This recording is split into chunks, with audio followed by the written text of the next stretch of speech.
Yo, what's up? What's up? What's up? What's up? What's up? Uh-oh. I think I still got barbecue on. Get that out the way. What's happening, yo? Quilly, what's to it? Jason, Shanna, what's happening, y'all? The Ewings are in the building. What's going on? Lawrence Lilly, what's up? What's up? 2A Syndicate, my man. Coy, what up, dog? Roger, Justin M, what's up? What's up? Um, Happy Mother's Day to all the mothers, all you mothers. Definitely happy Mother's Day. The mom is like, the most important. You know how I go. Joseph, what's up, bro? Something by Sophia. How you doing, ma'am? Charlie boy. Love Merrick. What it do, bro? Lance, what's happening? JL to the customs. What's going on, Gun Camp?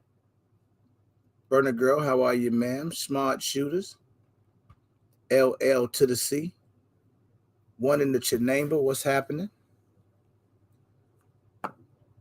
Now, y'all know, usually, under most circumstances, I wouldn't even go live, if it's some type of what I like to refer to as family days. I usually don't even do it. I didn't go live on Friday because it was a Mrs. birthday. Then, that's back-to-back stuff. So, I done ran out of money. I ain't got nothing else. Mother's Day, birthdays, all that stuff. Got me. Might as well go live. What's going on, though? Kenny Loves Guns. What's good? As you're coming in, more importantly than anything, happy Mother's Day to all the moms. And then we're going to talk some 2A stuff. And then we'll get up out of here. All right, guy, what's up? Leo fights back. You should. Leave it right there. I wanna ask y'all some stuff, but I'm gonna see how the crowd picks up tonight. See what we get going on. Ain't nothing to it, Kenny. I'm chilling, man. I am chilling. Busy these days, but chilling. T-Man, what's going on? I wish I did have some a little bit more time on my hands. I do want to make I'll let some more people get in here because we're gonna talk about some stuff tonight. Let me see.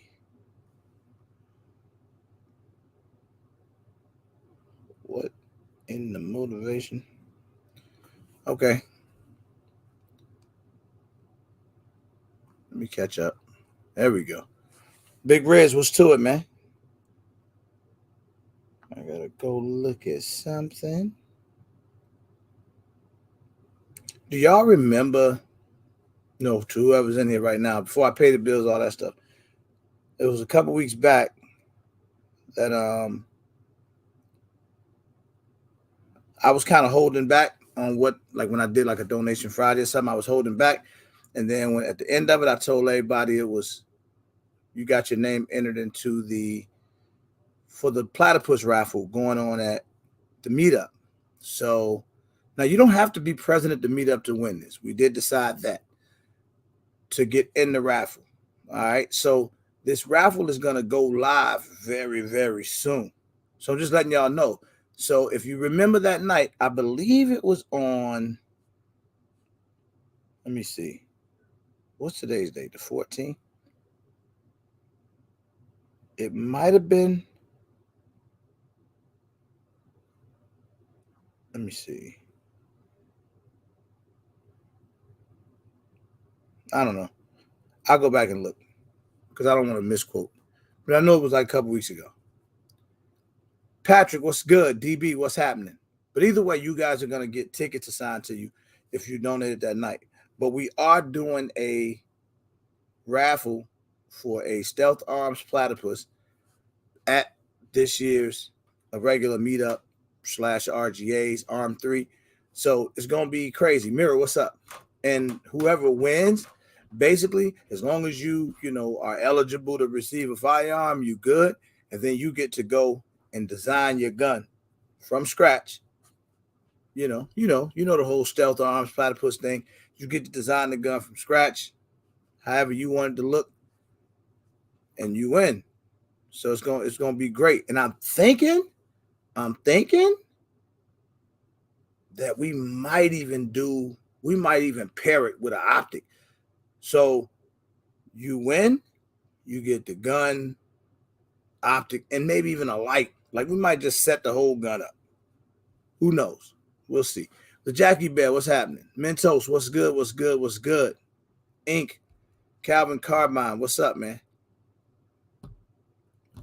So who's before I'm gonna go pay these bills like who's interested right now, whether you come into the meetup or not, who's interested in the Stealth Arms Platypus raffle? You get a chance to win one for $25. The raffle. Here's the kicker though. If you donated a couple weeks ago, I think it was only $10, then you already got entered. So, But are you interested in a Stealth Arms raffle?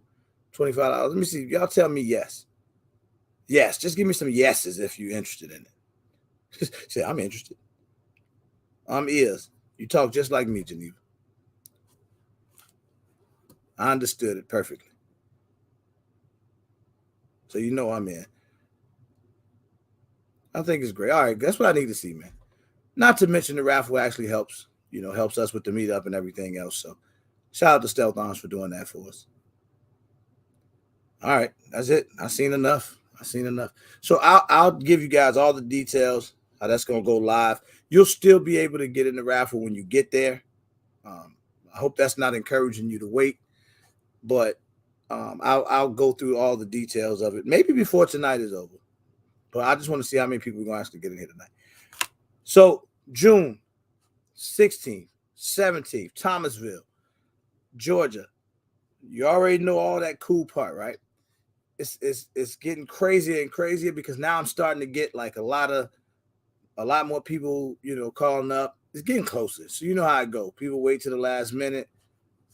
They're trying to get tickets. They want to find out about the hotels or whatever the case is. So hopefully these people are listening like they got their ears open because this information will go out. Please be checking your email. All right. It's very important because you're going to get some email blasts that's going to be going out over the next few weeks, all the way up into the meetup, that'll keep giving you details, the official itinerary, all the addresses,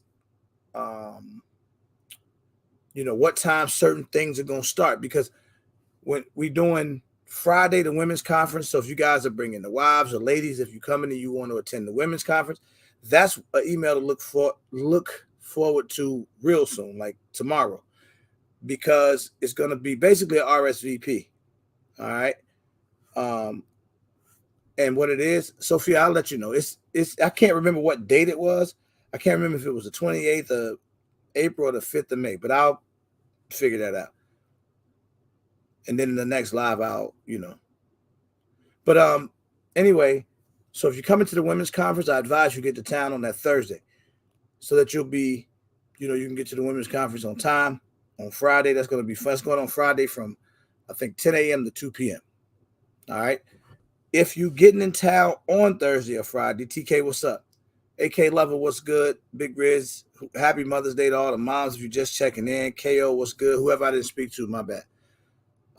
If you're getting in town on Thursday, you make it to the meetup on Friday. If you're coming in town on Friday, like, you ain't worried about the women's conference because you're not a woman, then you'll have access to the range, I want to say after 2 p.m. So once all the ladies are done doing whatever it is they got going on with the women's conference, with all the guys, if you want to go to the range just to shoot, sight your stuff in, practice a little bit so you don't feel nervous on range day, then, you can do that. You got access.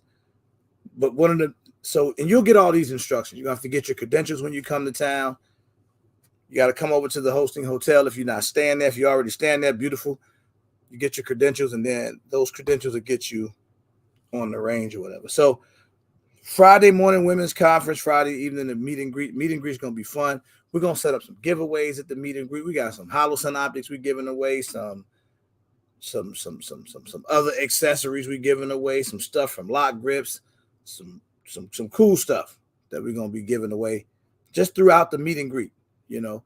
And that's gonna be a real fun time when everybody's getting there. That'll go on into the night. We're gonna have a food truck over at the meet and greet. The bar will be open at the meet and greet. It's beautiful, beautiful thing. So I know what's gonna happen. Everybody gonna be staying up late, you know. So when range day start early the next morning, you're gonna have your scragglers, damn scragglers.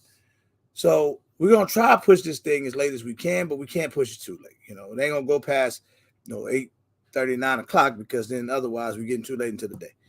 So we do the range time. Will be that following morning about 8:30, 9 o'clock. You'll get the actual itinerary, and that'll go to about 2-ish, 3. You can stay at the range as long as you want, to be honest. We're going to have lunch coming out to the range. We've said that before. If you don't want to eat the lunch, we'll have an additional food truck out there.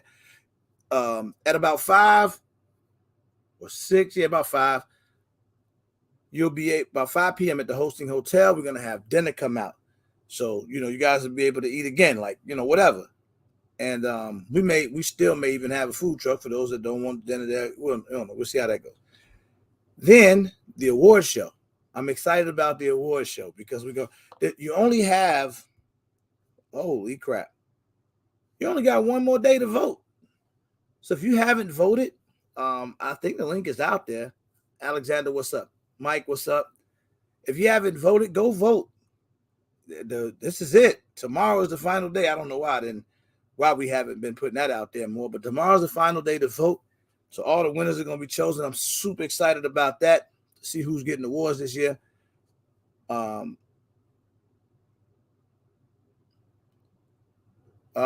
you get no, Geneva? What are you talking about? You're talking about for the platypus, and if that's what you're talking about. No, I mean, if you donated that day, that last live, you'll get a ticket. You'll see. You'll get the communication where you have a ticket, and then anybody that donates going forward, you get your ticket number, and it'll be a drawing live at the RGAs. We're gonna pick a winner. It's gonna be crazy. Cortez, what up? E-Money, what's to it? So we're going to the award show. That's gonna be a lot of fun, hosted by Billy from My Fly Family, Tactical Tangerine. You know they're gonna be turned up. And then that doubles as a sneaker ball. Don't forget your sneakers, man. I hope everybody done got their shoes, because that's the main thing. I told the cameraman, when you're filming everybody coming into the RGAs and you walking in, we only gonna film your foots. So we only filming foot filming session. And you know, so don't come in with no weird shoes on. And then, you know, right after that, we added Dolo Blues. You don't know who that is? Go look him up at Dolo Blues. DOLOBLUES. Dolo Blues on IG. Go follow him. Chicago's own. He's gonna be performing right before Twister, and then the Twister live concert. Twister will be headlining and taking us on into the after party, on into the night. That's that. All right. So that was me paying those bills. But I need to ask y'all something now. TK, what's good? Let me ask y'all a question. How many of y'all familiar with the Morant thing going on? So he's the NBA player, plays for the Memphis Grizzlies. Really talented kid. I'm a basketball fan. I like Morant. Anybody familiar with the story? I'm sure some of the fellas are. The ladies, right? Like, who the hell is that? But I'm just trying to watch the chat a little bit to see if anybody is, familiar with the story. Thank you, Mike. Appreciate it.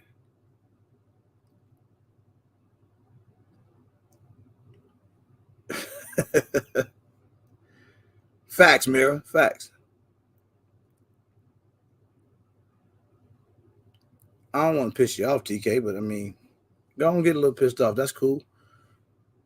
Charles Henry. Okay, you know. Joseph, you know. So y'all familiar. So y'all familiar with the story then. Morant. For those of you who not, he's the NBA player. A few months back, he brandished a firearm, I think in the club, something like that. And then just recently, a couple of days ago, he got suspended, went through, whatever the NBA's discipline disciplinary action was, missed quite a few games, cost him some money, and then it just happened to him again. Steve, what's up? So I just want to hear some people's thoughts on that. Like, I thought it was, I don't know, stupid people dissing them, and I know that sometimes, when these boys are young, because they kids at the end of the day, still, even though he grown, he kid, but he making millions and millions of dollars, right? And they make mistakes, right? But to me, to make that type of mistake 2 times is bad. I don't understand, what's going on with him. And sometimes these kids get in great life situations, making it to the NBA. That's not something that happens every day. But then, and you just start doing stuff. Maybe you just feel like you're untouchable or whatever. Making it in any sport professionally is not easy, right? Case in point, my nephew, he just left the crib a few minutes ago. He was here, and he plays for Cleveland, and he didn't got himself in a couple little nonsense, a little bit of nonsense trouble. And then you kind of hope that they get it, because you got to think about it this way.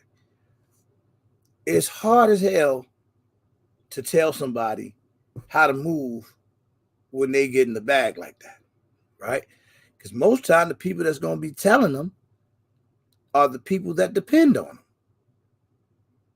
Y'all follow me? What's going on, Tactical Tina? So these will be the people that's going to depend on them. So you don't want to be like, yo, hey, man, that's stupid. You can't do that. And they'd be like, man, you treat the way around me. You don't ask me for nothing, then people. And so, they flip out. Now, thank goodness this young brother's a superstar, because if he's not the superstar that he is, I think his career probably, be completely derailed. But they're gonna keep trying. They're gonna make examples out of him to the point where, it's gonna start getting more and more difficult on him, man. I just hope that somebody talks to him. You know what I mean? I was talking to the fellas, a little bit about it earlier, my son, and then I was like, me, I know what it's like to be knuckleheaded at that young age. I ain't had that kind of money, but I know what it's like to be a knucklehead at that young age, where you just be doing stuff that could really alter your life. You know what I mean? Like, or cause you to lose your life. But you be doing these things without a care in the world, because you got the bag, so you just make dumb decisions. I don't know. Handy Drummer, what's good? That's why they have to protect the bag, because if you do stupid. That's a fact. That's a fact, Patrick. Yeah, Tank, I mean, he's an extremely talented kid, man. Extremely talented. True story. So his team might be blinded by the money. Yeah, man. And that's what happens, man. When you got a lot of yes men around you, when you that dude, and you got a lot of yes men around you, and nobody's gonna try to straighten you out, it could go all bad.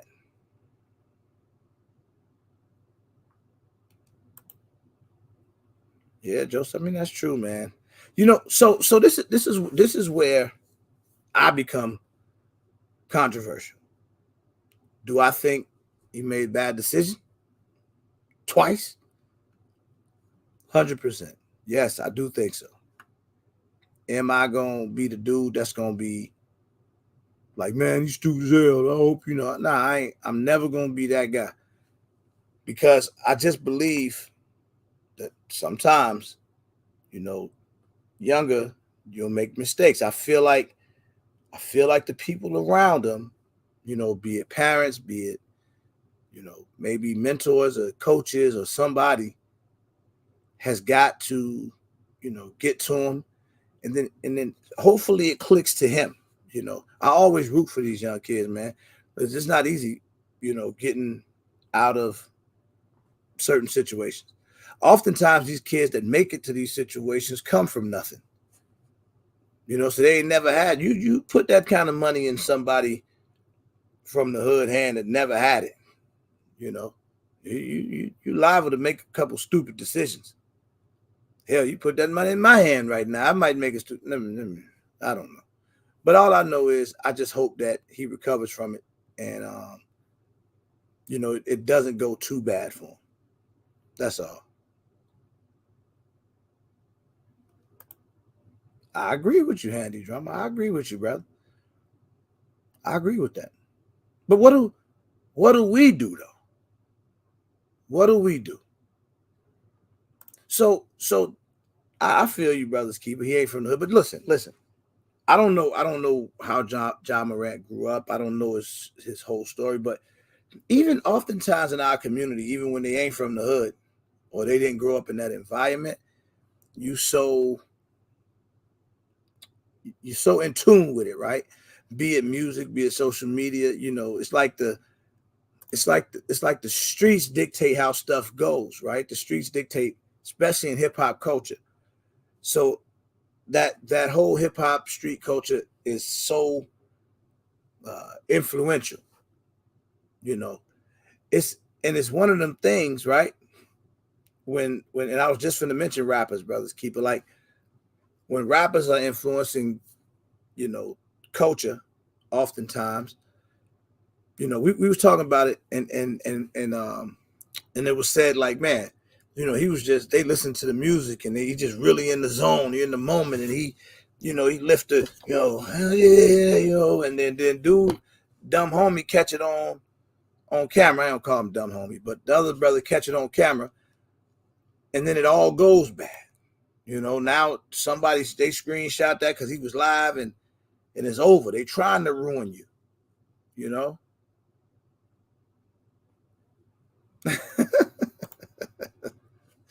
So the Glock boy, you stupid, man. I'm trying to read all the comments, man. I'm gonna post a link because I'd rather y'all come talk to me because damn well I can't keep up with the comments like that. Kanaga, what's up?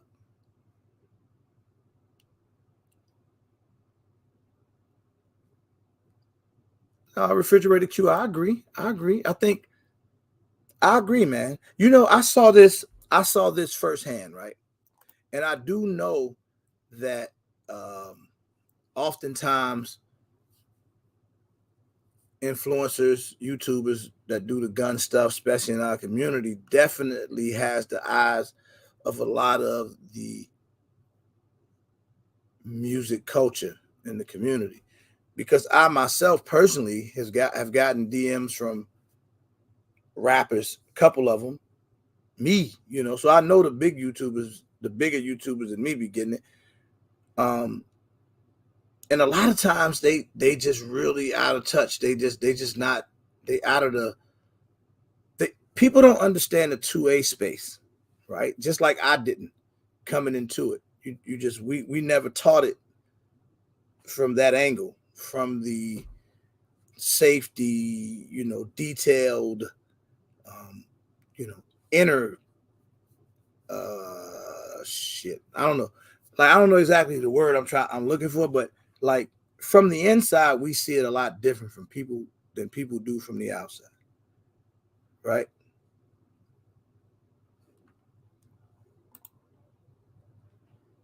Hmm. So so what happens is a lot of them watch a lot of the stuff that we do out here. Like they'll watch our videos to see different stuff um, with the firearms, and hip hop culture is super hip hop, and the streets are so synonymous, and then that's so influential, especially on the young guys. So you got young guys who come up in the game and they talk different, right? There's a terminology there. There's a it can scare people away. Sometimes I always look at it like the Black Rambo effect, right? So I call it. Think about how often the knock goes to somebody like a Black Rambo, right? Dreadhead, gold teeth, tatted up. You're a walking stereotype. Y'all with me? He's a walking stereotype. Like if you talk a certain way, you use certain language, whatever, we talk with a certain slang. And when that happens, what's up, C-Man? What up, Snob? Silverback, Danica, what's good? How y'all doing, man? If I ain't get a chance to speak to you, what's good? It's just it's so much of it is culture. Oftentimes, there's so many kids out here who kind of do it right, don't mean no harm, and they still get knocked. You know what I'm saying? They still get a bad rap. I remember when Black Rambo was here in Chicago, and we moving around. We went to a couple things, and there was a lot of Chicago rappers around.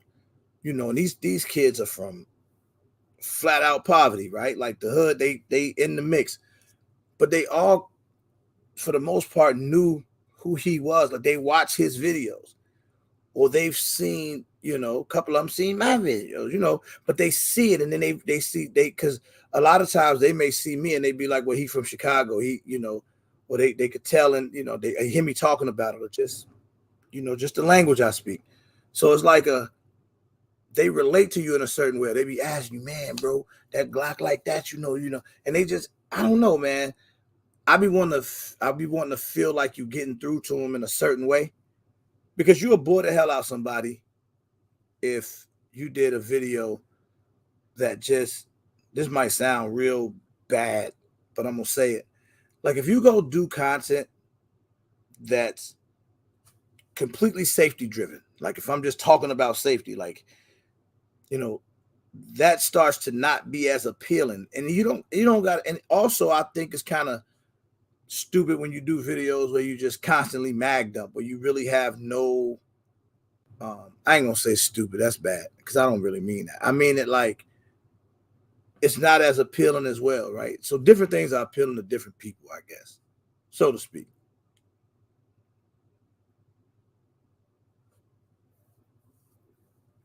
That's right. That's true, Mike. I mean, but if you can reach them, I'll be relating to these kids very well when I do get an opportunity to talk to them. It's just not all the time you get an opportunity to talk to them. And usually, if you do get an opportunity to talk to them at some point, hell, they didn't already did it. Now you talking about what they done did. You're trying to fix it. You trying to figure out how to make it better. I said that earlier. We got Gun Camp podcast coming. I was like, man, we got to get John Morant on the Gun Camp podcast.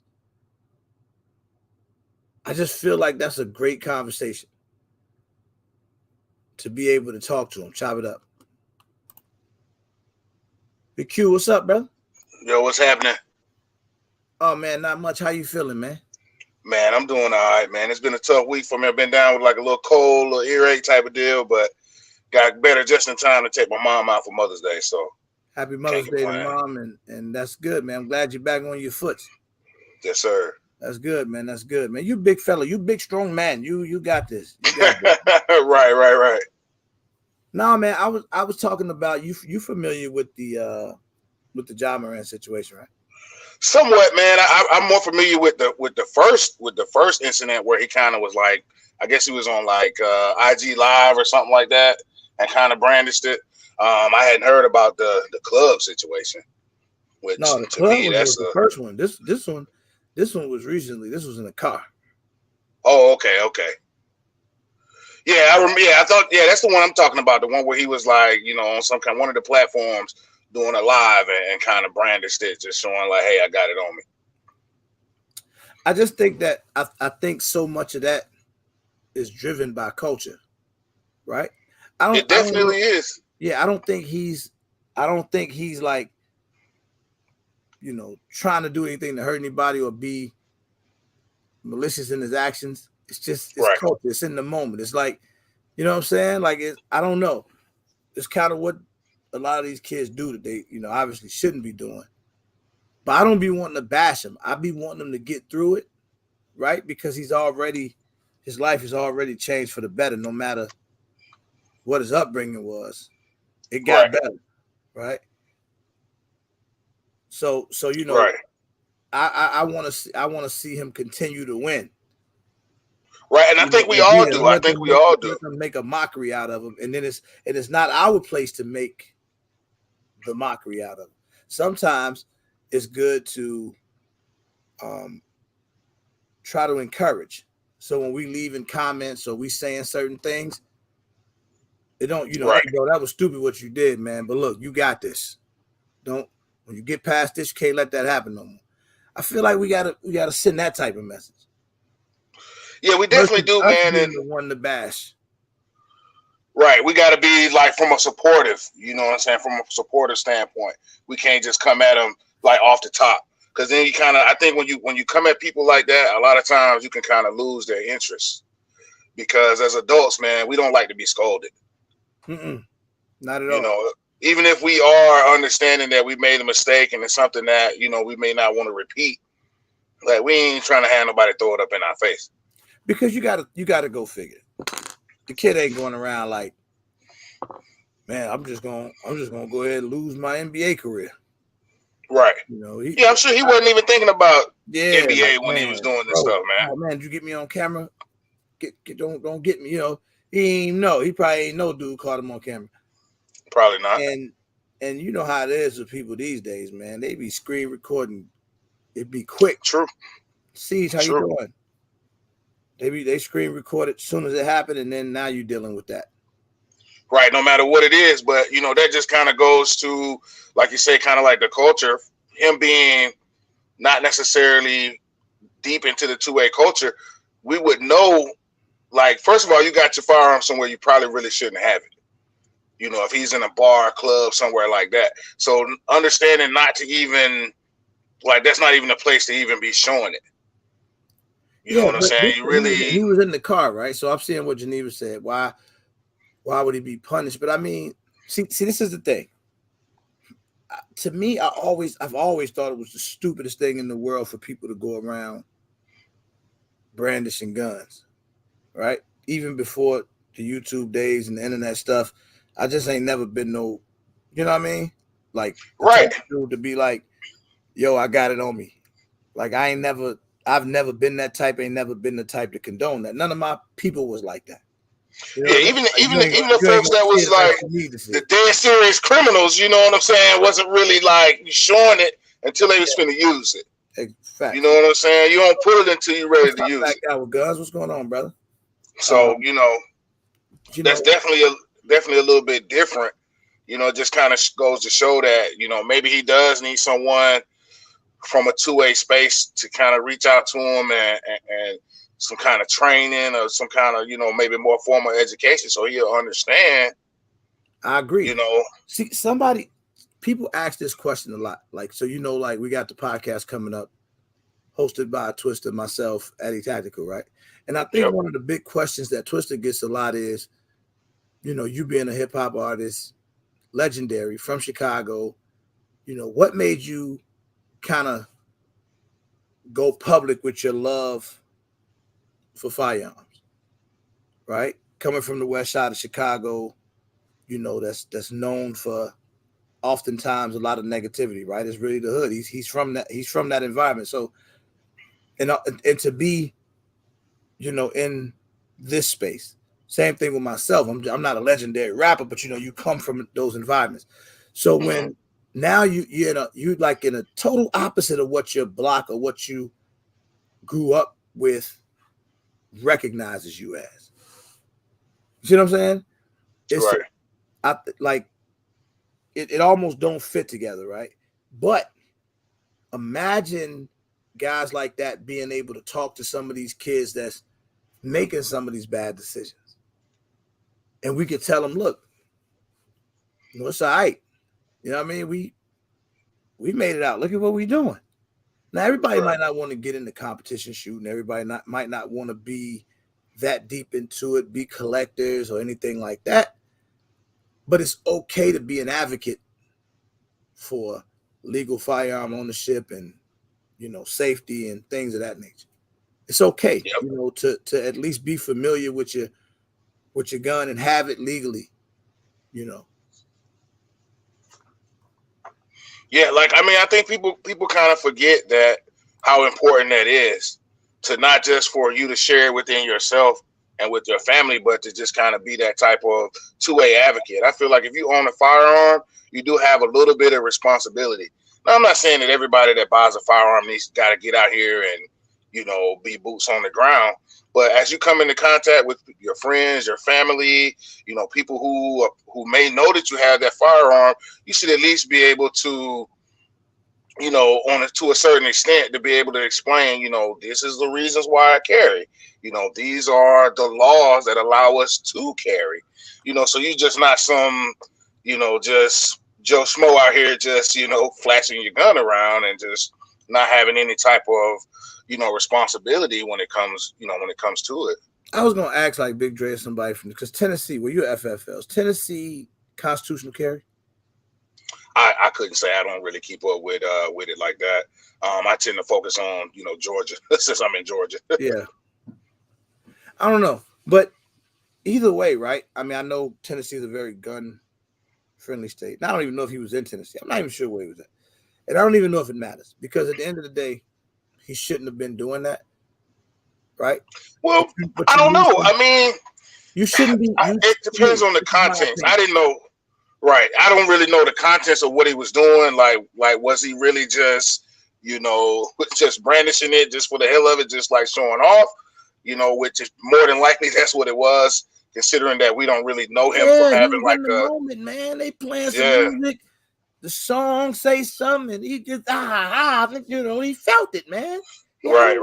He don't shoot nobody, nothing. It's just true. I'm not saying it's okay. But then again, it leads to mistakes. You know what I mean? If you're in the moment and, you forget there's some round in the chamber, you get excited, you let your finger slide down on that trigger. Like, I don't understand why they. You sound like Refrigerator Q, the FFL instructor. Right now. Yes, sir. I try to kind of stay, I try to kind of stay in that space because that's cool. I get it. And everybody here in this chat is, gun people, 2A people. Like we get it from that angle. Right. But oftentimes when you're talking to the average civilian, especially in our community, there's typically a lack of education there. And, that's why I focus so hard on it.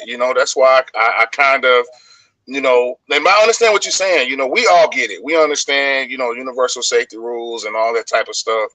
But until we make it to where it should be common, just like if you got a driver's license, you ought to know what a stop sign is. What's up, Big Dre? It's got to be that way. Yeah. Big Dre, is Tennessee constitutional carry? I don't know where John Morant was. Do anybody know where he was at when this happened? Not that it really matters. I don't understand why the NBA is gets so involved in certain things, because there's a lot of things that a lot of these athletes and celebrities do that are a lot more dangerous. But when it comes to certain things, like, okay, so we're dealing with a lot of, the mass shootings and stuff like that. So firearms and your firearms rights is a heavy topic. So they're just going, coming down on him really hard. I don't, unless he broke a law or something like that, For the brand of the NBA, right? So I don't want any professional league or company. Hell, you could work for a regular company. They don't want you online out there with the banger. Like, I got it on. Right. That's just not a good look. But in terms of what the punishment is or whatever. So imagine this. He has his firearm. Say he owns it legally. So he didn't do nothing that caused him any legal trouble. Right. And even though I'm sure the NBA got policies or whatever the case is, what do you think the punishment should be? Like they're gonna suspend him. I mean, he's suspended right now. No. But how far do you think the punishment should go? If he didn't do nothing illegal, he didn't shoot nobody, I mean, I really don't think it should be a punishment at all. I mean, what are you punishing me for? You punishing me for, living my lifestyle? But again, if he brandished the firearm, that's most places illegal. So in that sense, a fine, something like that. Maybe make some type of mandatory, class or something like that. Um, I don't remember. I can't remember who it was. The New York Giants guy shot himself in the foot. Yeah, You Plexico know what I Burris. mean? Yeah, Plexico Burris. You know what I mean? So when you get into those, I think it would be better. And I guess again, speaking from someone inside the 2A community, to maybe push some type of firearm safety. As opposed to punishing him for something that wasn't necessarily legal. Yeah, Maybe that's something that they need to, take an opportunity to say, make him do some kind of PSA to say, hey, firearm safety is important. I agree with that. I agree with To that. punish him just to take their money, because a lot of times when they take that money, what they doing with it? Putting it back in their owners' pockets. Well, what up? What's happening? What's happening? Can you hear us? Say, bro, on the road. Yes, sir.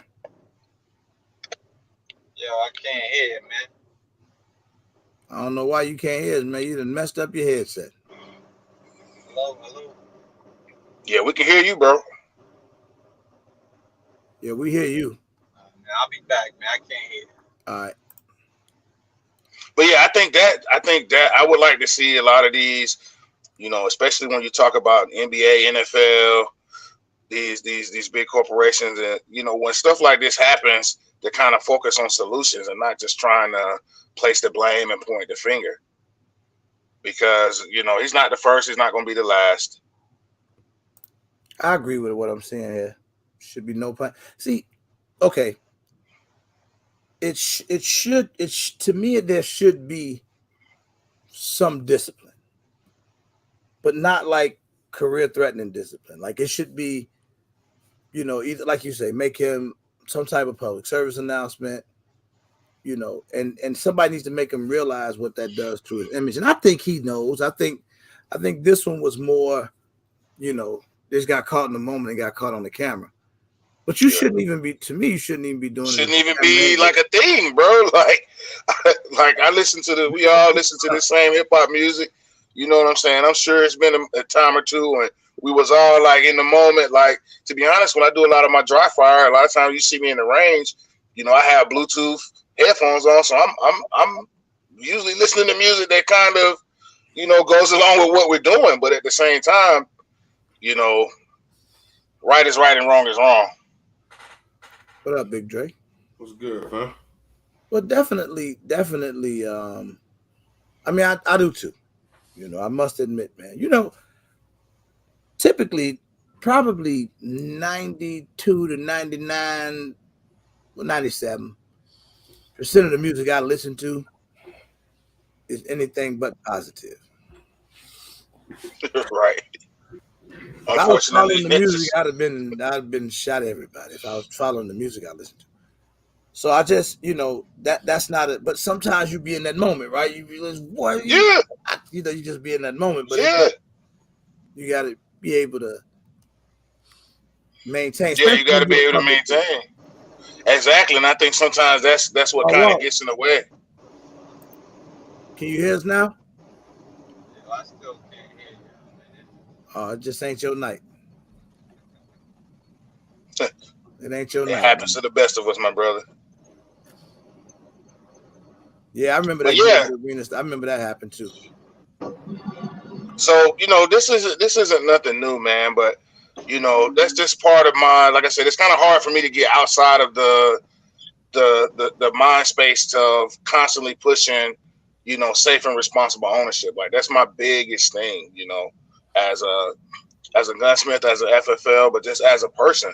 Like I hate to see people in my community just making these mistakes just because of lack of education, lack of knowledge.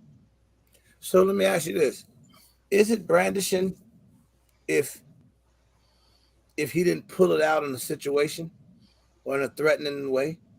Is it brandishing if he was just in his car still and nobody else saw it? Right. Mm-hmm. If you present your firearm, period. So, like here in Tennessee, for example, say me and you get into some stuff, you know what I mean? And I'm like, all right, homie, I got that ooh-wop. That's Branderson. You going to jail. No, I'm talking about in his case though. He wasn't into it with nobody. It wasn't nothing. They was just playing music in the car. He in the car. If you got that thing out, it's Branderson. No matter what your intent is. Like here in Tennessee, we don't have to like go through an FFL to sell person to person. So like if we had the car and I got the gun in the box and I show you the gun, you can buy the gun, whatever. We could be in Kroger's parking lot. But if I'm just walking around, I got that thing in my hand, I'm just like, oh, whatever, woo-de-woo, they can get you for Branderson. A lot of that's going to be based on the situation and the cop that responds. But he didn't get caught. He was just on camera, Their social media made it go viral. Yeah, well, that it's still legally they could get it for Branderson. If they wanted to be assholes about it, they could get it for Branderson. It wouldn't stick. Yeah, it probably wouldn't stick because they didn't catch him in the act. He was just on camera in his car. People do that all the time. But if you got that one, if you got that DA like that one that's going after Trump, they make that stick. They find a way to make it stick. But fellas, let me log out real quick. My mom just called me, so I think still Mother's Day. So let me go check on Mom, dude. No, man. I'll tap back in with y'all a little bit later on. All right, Q. All right, brother. Let me pause this and definitely say Happy Mother's Day to my wife, and my mother's no longer here, but I definitely want to send a Happy Mother's Day to her for even letting me go live and stuff, because she could have just beat me up and then I wouldn't have been able to go live. So definitely a special Happy Mother's Day to her and to all the moms in the chat and any moms that's listening and ones that ain't listening. Happy Mother's Day to you, man. Yeah, man. I'm all about the mothers. So there was a comment I saw when I came in the chat. I wanted to Ramsey J, what up, kid? People kept saying that Tennessee constitutional carry. Technically, we not constitutional carry. We permitless carry. So you can carry a handgun without a permit, but you can't carry long guns loaded without a permit. It doesn't include long guns. Okay. For it to be John Morant, NBA player, airplane. So like if it's for it to be considered actual constitutional carry, it has to include long guns too.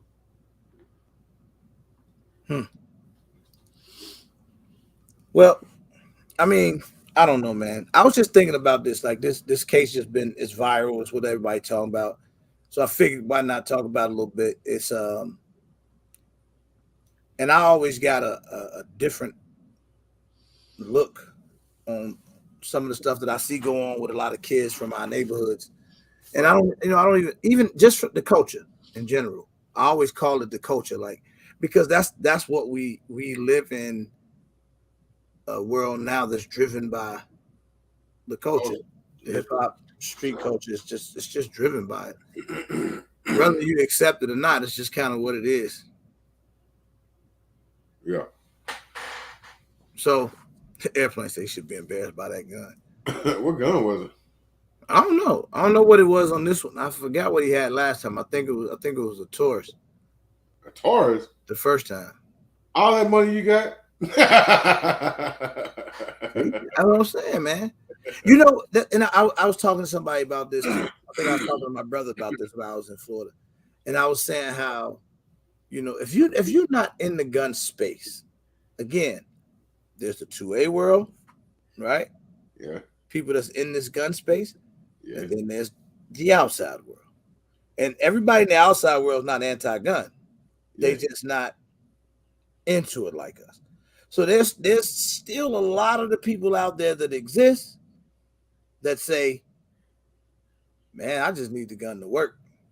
Boy, listen, I'm going to give you a prime example. When I just went to Georgia a couple weeks ago, about a week ago, my older brother was with me.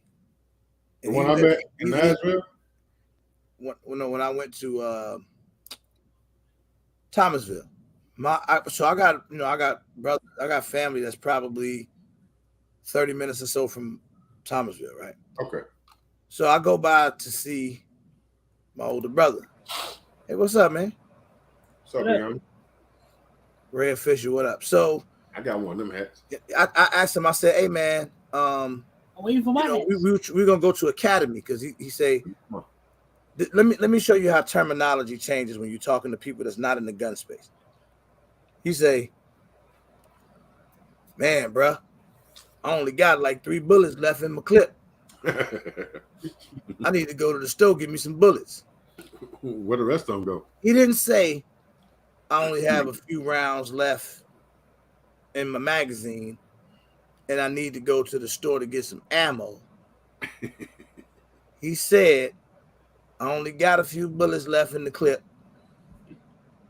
I need to go to the store and buy some bullets." So I had already looked online, said it's an academy around here. He was like, "Oh yeah, that's the store I go get the bullets from." Right? So I say, "Man, what kind of, I talking with him because I'm not talking to somebody into it. Hey man, what kind of bullets you use? What kind of gun you got?" He had a 380 high point. Here's the thing. Now, if I was in my 2A bag, my response is, what you got you carry a high point around? Like, that's weird, bro. But if I say that, it's not go before I ever even said anything, he say, "Man, I ain't gonna lie, bro. I be hearing people talking about them little high points. They don't like them. High point this, high point that." He's like, I bet you they won't let me shoot one of these and hit their ass with it. I tell you that, it'll tear them up. And this is just how he's talking to me. That's how the average person thinks. I say this all the time. He sound like you. The average person thinks that way. Like if you like, I tell you what, when I shoot this motherfucker, it shoots. I bet you damn one of these motherfuckers won't run up on me with it. So then it was a kind of an embarrassing moment. We go to academy, and he walk around, he catch the dude. Hey man, I hear him. He about 10 feet away from me. I hear him over there talking to the clerk dude, like, "Yeah, say man, I need to get some bullets for my gun." So the dude's like, "Yeah, what type of firearm you have?" He's like, "Yeah, I got a 380. 380. I need some bullets from the 380. Need some hollow points." He was like, "Oh, okay." He said, "And I need a holster." I said, "Shit." I said that to myself. Damn. But now you got to tell him the gun, So he's like, "Oh yeah, we got plenty of holsters, man. We'll find you some 380 ammo. What type of gun you need a holster for?" He's like, "Yeah, I got me a high point." He said it loud too, like he over there and I can hear him. But the good thing was, they didn't know it was my brother. I didn't claim him. For real, bro. Right at that moment, I didn't claim him. He loud as hell too. I need a high point. And the dude's like, "Oh, I don't think we're gonna have any high point holsters." My brother, he's like, "Why the hell not?" Because a high point. It's about to get good. He in there tight because they ain't got no high point holsters. So the dude's like, "We might have to get you one of them universal joints." But he ended up finding one of them universal joints that hold it. Talking about, boy, I ain't seen my brother this proud in 30 years. He walk around there, "Yeah, I'm good now, bro. Got me a holster."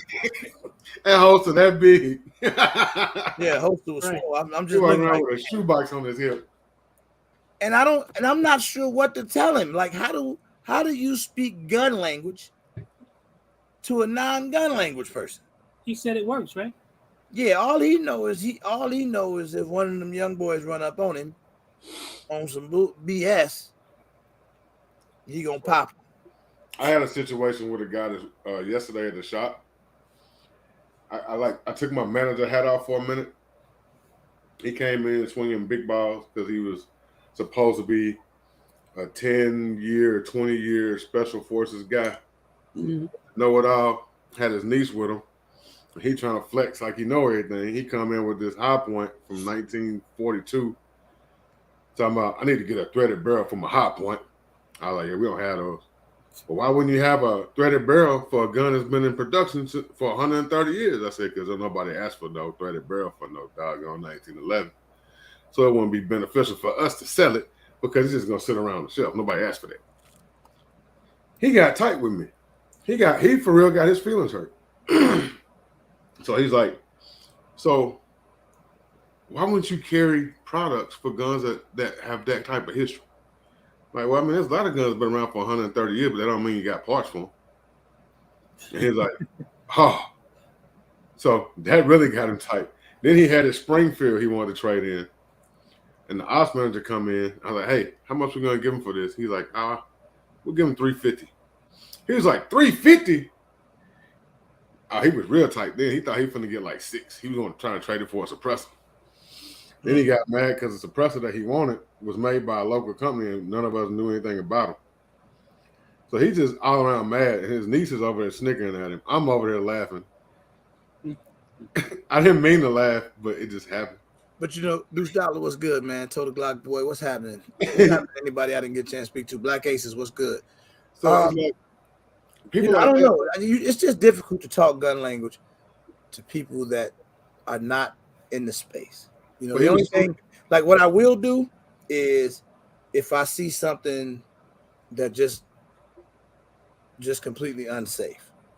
Because that's the main thing you run into when you stand around and people talking about guns and you and the other boy, look at here. They didn't point it right at you. You got to be cool on that. But if I can do that part, the rest of it, I'm not trying to correct the terminology. I don't even waste my time.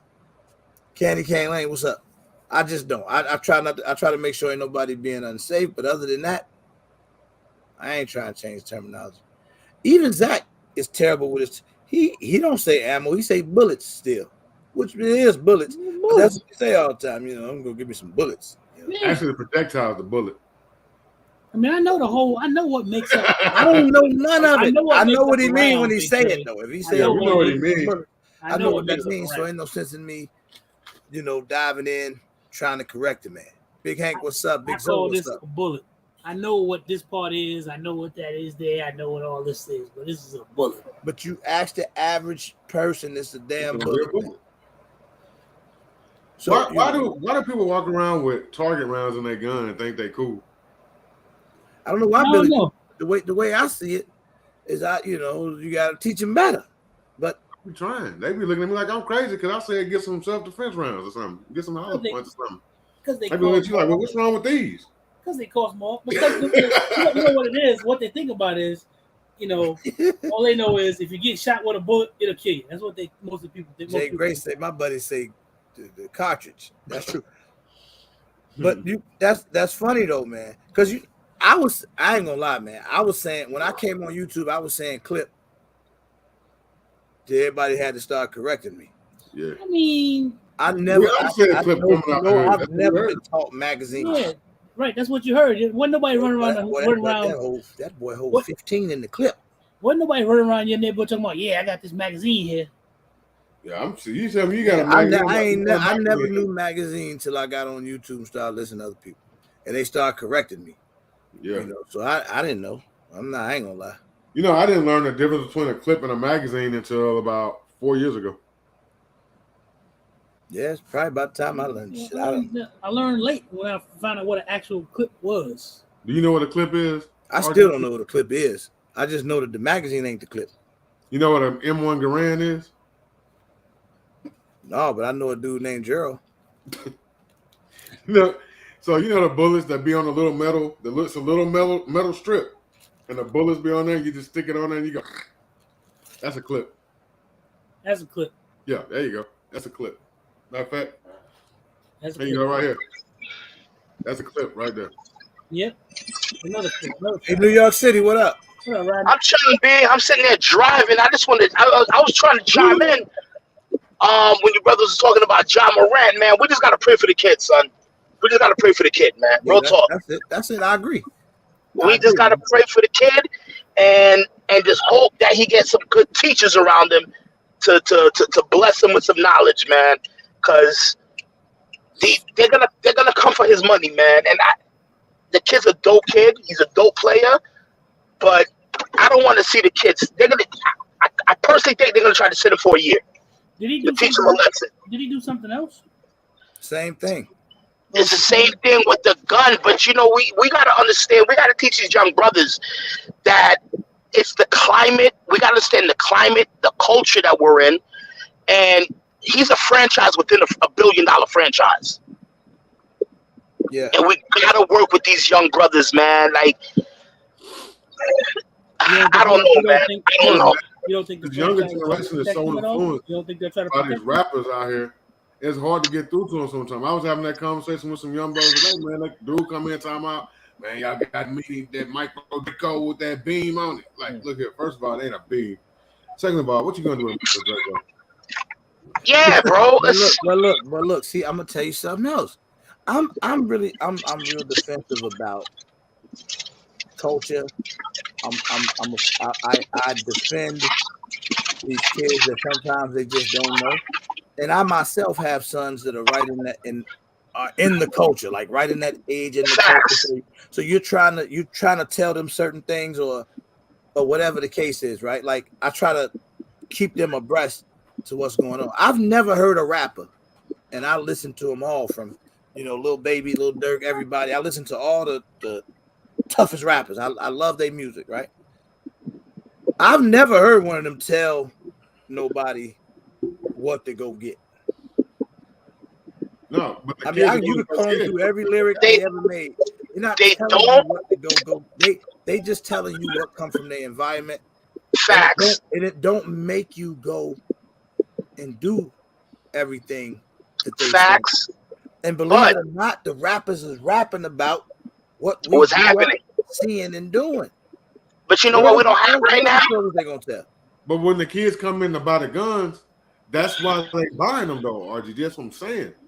Well, why you want that gun? Because little buddy had it in the video. Woo, woo, woo, woo. That's why they. It's because they see their favorite rapper. There's no counterculture right now. We don't have. There are no real A&Rs anymore in hip hop to slowly build these artists and teach them and educate them in how to conduct themselves and build music. They've literally have wiped the A&R aspect out. Yeah.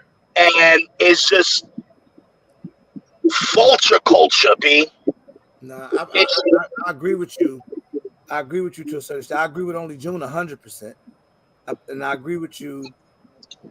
See, to me, I love if it's hip hop and it's music, I like authentic stuff, right? Mm-hmm. Almost like I don't like the artist. I don't like to listen to an artist that's created, that's built. What the industry builds them. They tell them what to talk about, how to make a record. I don't like that. To me, that's fake. Let this kid be authentic. But you know what?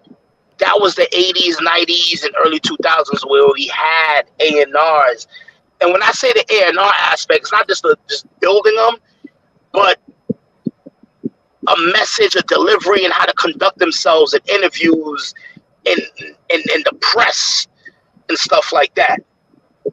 There's ways of controlling the narrative, and these kids right now just don't have it. We just gotta pray for them, man. Yeah, we just gotta pray for them. Anybody in here used to listen to NWA? Oh yeah. Yeah. How many of y'all killers? I don't want to kill nobody. Yeah, I won't kill nobody. That's I know killers, and that's heavy. That they still a lot of dudes walk around. I know people who have done it, and people front as if it doesn't affect them. It affects them, B. It affects them. To me, hip hop and the music emulates the streets, not the other way around. So what you hear in the music is a reflection of what's happening in the streets. It ain't like the music is creating the streets. So when they say hip hop is making kids do stuff or the music is making kids do stuff, I tend to disagree with that because I feel like what the rappers are rapping about is what's already going on in the streets. This was the outlet. That's just hip hop was the outlet. We started talking about what we saw. It's just a pivot, bro. That's a pivot to blame the person that comes out of the circumstance that you created for them to have to live in. That's all. Instead of taking responsibility for the fact that I have ruined generations of families because of the bullshit that I've given them. So now people live a certain way because sometimes they don't have a choice. Exactly. You're speaking facts. This just dawned on me, right? I heard somebody the other day talking about it's because of hip hop. We got all this violence in the inner city and this and that. And it's both. Because I was sitting here with one of my cousins, a straight up stick-up kid from Queens. And I went back and looked at some of the numbers in the late 70s and the 80s. The numbers of bodies these brothers are putting in the ground trumps what's happening right now. And they will listen to Marvin Gaye. Yeah, They weren't listening to hip hop. and they don't talk about right. And they don't talk about what You know what I happens mean? is the more poverty and lack of opportunity and things like that is what causes that. It's not because It causes chaos, B. Exactly. Causes chaos. Because I'm sitting there like, yo, y'all blaming hip hop, and I'm sitting there looking at, yo, go back and look at the violent numbers in y'all cities and look at the #1 songs that were popping that year. That's true. Yeah. I'm sitting there looking at some of these numbers, and I'm like, yo, this had nothing to do with hip hop. But like you said, the community, poverty.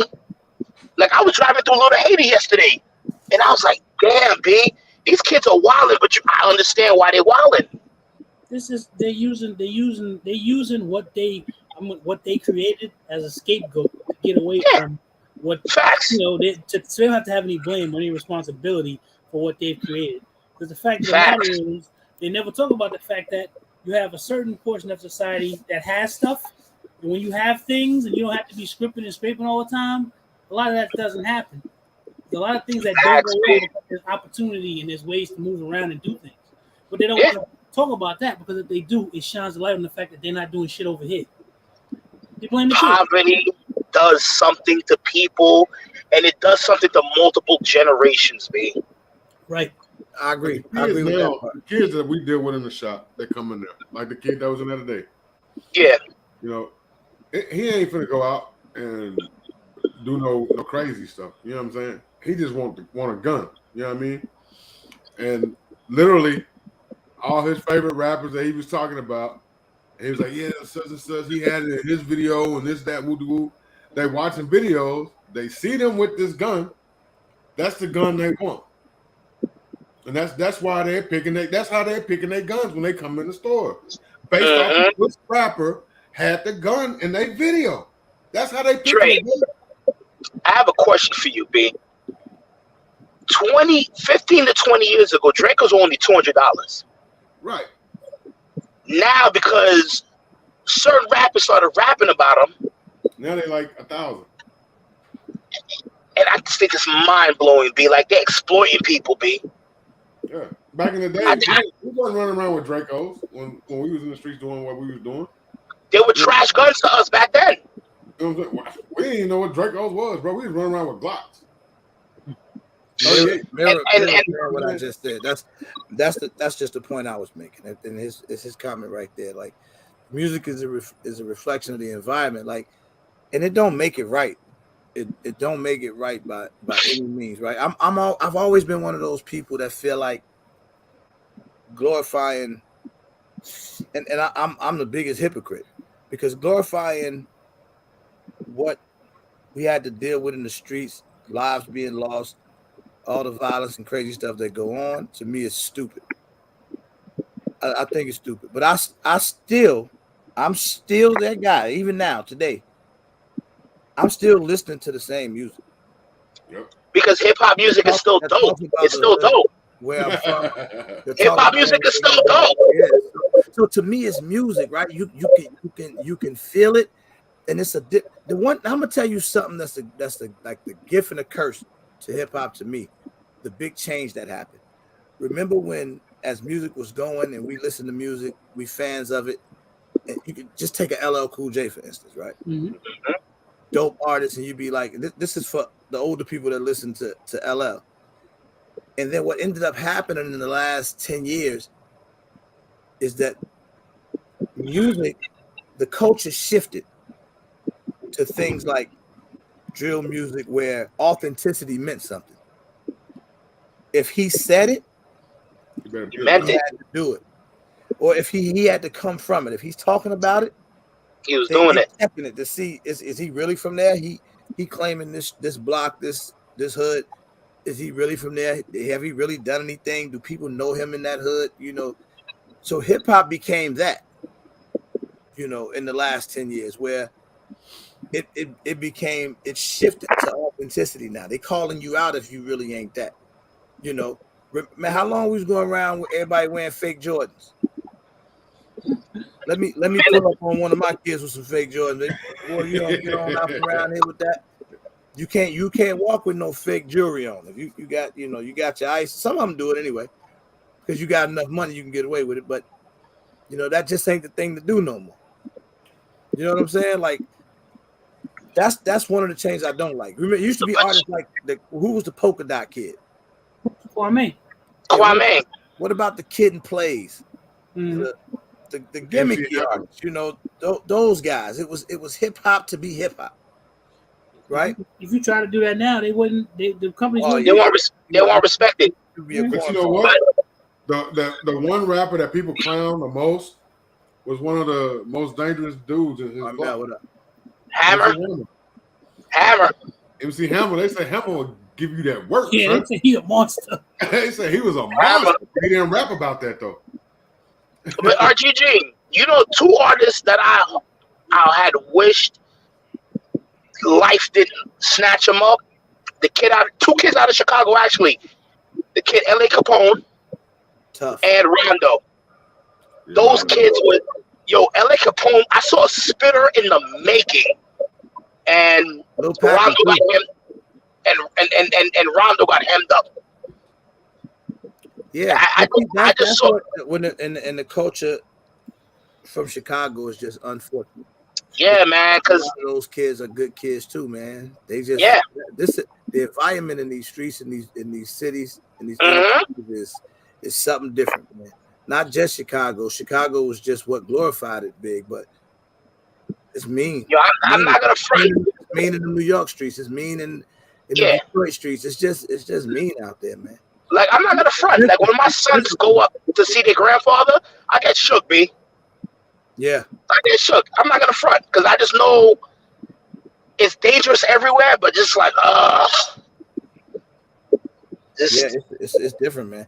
It's different, bro. I'm gonna tell you right now, and I've never say this. I don't know if I ever said it publicly before. Me now, people, if anybody know me like on a personal level, you know where I'm from, you know. But man, I don't even like to go certain places anymore. In my own city. I just don't. Like I always feel like, and it ain't really out of fear. Like, fear is a thing you feel in your chest and your body, you know when you're scared, right? Mm-hmm. It's not out of fear. It's almost out of, if I don't go down the street with the glass on it, I'm probably less likely to get a flat tire. Right. You feel me? Mm-hmm. But you gotta respect it though. You're in a different place. Hey, shot shooter. We're in an era now. Shot shooter. Happy Mother's Day. We're in an era now. Her birthday was on. Oh, happy birthday. But gentlemen, bless up. I'm gonna fall back. I gotta go play these numbers real quick. Hey, I hope you win. Put me on. Put me in the game. Bless up. I got you, son. But I'm just sitting in the background. Bless up, everybody. Peace. Be safe, brother. But we're in an era now, man, where if you talk about it in your music, somebody gonna run up on you when they see you and test you. That happens too. Ask Tekashi 6ix9ine. They were going up on dude hard. I wanted to ask you, bro, because I understand, and we've had this conversation before, man. I understand the why it came about, and I understand that. At what point is it where you're successful enough that you're not that anymore? And you've gone and you're not in those places no more. You're not involved in any of that stuff anymore because you got so much more now to live for. So you're not in all that risky behavior and stuff. At what point do you shift away to something different? So that's tough. That question is based on the individual, right? So in Chicago, I can speak a little deeper on that. Sometimes when the war is so deep, and so many lives are lost on both sides, it never ends. It don't matter how big you get, you always a target. You can't, and you know what I'm saying, and you got to be careful how you move. So it don't mean if I don't even want to start mentioning their names, but if I'm one of those artists, it don't mean I'm out here doing dirt. I'm out here still, doing drills or any of that. Mm-hmm. But I know that I'm a target. I'm a fish. I'm a big fish out here. Mm-hmm. You get what I'm saying? I'm a trophy. Somebody want that trophy. Right. Mhm. So I got that. That'll never go away. Not how deep that war is here. It's too many lives lost. They on your head to the end, Mm. and they The ain't best happy way to get you out of there. the best way to extend your longevity would be to move away from that hood. You get a lot of You have them. to get out of there. A lot of them move away, man, and I mean, You it's just notice most of these cats that get killed in their own hood. most times, but some of them lose their lives. It's almost like people would say karma catching you, Yeah. Mm-hmm. or you just got unfortunate. It was unfortunate the way he went out. This kid or that kid. These are kids though. Right. You got to understand these are kids, man. And like I say, I was like, it's crazy when y'all see the young lady who got killed here recently. She's a police officer. Yeah. She's only 24. Mm-hmm. She's about to graduate from, I want to say, law school, or Yeah, she was trying to be a lawyer. and the kids that got hemmed up for this is young. Yeah, we're real young. Young. It's like 4 of them, young as hell. Like, I was just talking about that. You might look up something. You looking up spots to go eat, and you looking up. I literally have to move as if I was still in the streets. Mhm. You have to move that way. Like when you move around, you damn near got to move like that, Mm-hmm. because it's unfortunate, man. It used to be a time you just go wherever.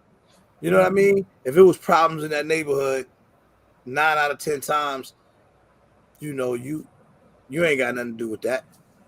We just came over here to get something to eat. We chilling. We in and out. Mm-hmm. Now it just ain't safe no more, man.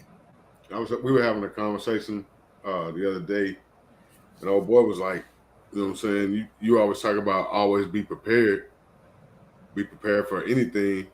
What about a surprise? I'm like, that's part of anything. I'm not surprised about nothing. I said if I get caught lacking or some stuff jump off, like, oh, okay. It's one of them things. I'm always looking for something to jump off. Just like when I meet people, I don't care how cool you are. When I first meet somebody, my first thought in my head is this is gonna be an asshole. And that way, if you turn out to be one, then I was right. But if you try to be cool, then you cool. You know what I'm saying? But Personally, I just try to stay. I try to stay out the way. Yeah, just stay I out try of to there stay and out do the your way. thing. For me, as peaceful, respectful as I can be to anybody, that's what I'm gonna be. Yeah. Right. If like even social media and all of that, because social media gets somebody head busted. Mm-hmm. You have to train yourself to understand what it is. You can't take everything personal. And I just learned that the easiest path to being safe is to just try your best to stay out the way. But we still have to live our lives, right? Like you ain't gonna stay, stuck in the crib all the time. Nah. You got to take the family out. You got gonna take the kids out. You got, life too short. But for me, it's just, I don't know, man. I just try to stay as far away from it as I can. That's why I never, because I say this to anybody, just being raised by, like, my old man was the type of dude that, he was from down south, but he was a dude who had a temper he couldn't control. Mm. Right? He was one of those guys. Like he did a lot of time in the penitentiary. He took a man's life, got another attempt. This is my pops. This is so imagine how he taught me. Mm-hmm. You get what I'm saying? Mhm. Like I was always taught I was raised on you don't fear nothing, don't fear nobody. You Nope. can't be afraid to die for what you believe in. That's my teaching. You Yep. get what I'm saying? When I had sons myself, and then being in a city like this, my mindset had to change because my love for them runs so deep that I don't know what the hell would happen if something would happen to one of them. You get what I'm saying? Mm-hmm. So I had to take everything in my power to get them out the neighborhood I come up with. You get what I I'm saying? still move like that, except I learned how to suppress it. And I don't let stuff surprise me. If something jump off, I'm like, all right, here we go. You know what I'm saying? I just move like that, man. I It's like, don't know. See, I don't know. I ain't gonna even lie to you. I'd be lying if I told you I think like that. yeah, Like I think like I walk outside and something gonna be jumping off. I think more like I'm old now, and I'm not really looking for anything to pop off. I make this clear. I make this real clear to anybody, and you could probably tell it if you ever met me or if you know me. You know, I don't even know no weird way to put it. I ain't no sucker. yeah, Don't play with me. I won't play with you. I'm good. I like to joke. That's it. It ain't about being the toughest guy in the room and all that other stuff. I could care less about that stuff, man. Personally, I'd rather everybody just be peaceful, let's laugh, kick it, and joke. yep, Mm-hmm. I'm with you though. No matter what it is, if a problem pop off, then you deal with it accordingly. exactly. If you're able to. If somebody got a drop on you and something happens, then you deal with that accordingly. Yeah, Mm-hmm. That's just that's my what I'm saying. approach, man. That's Yeah, just that's what I'm saying.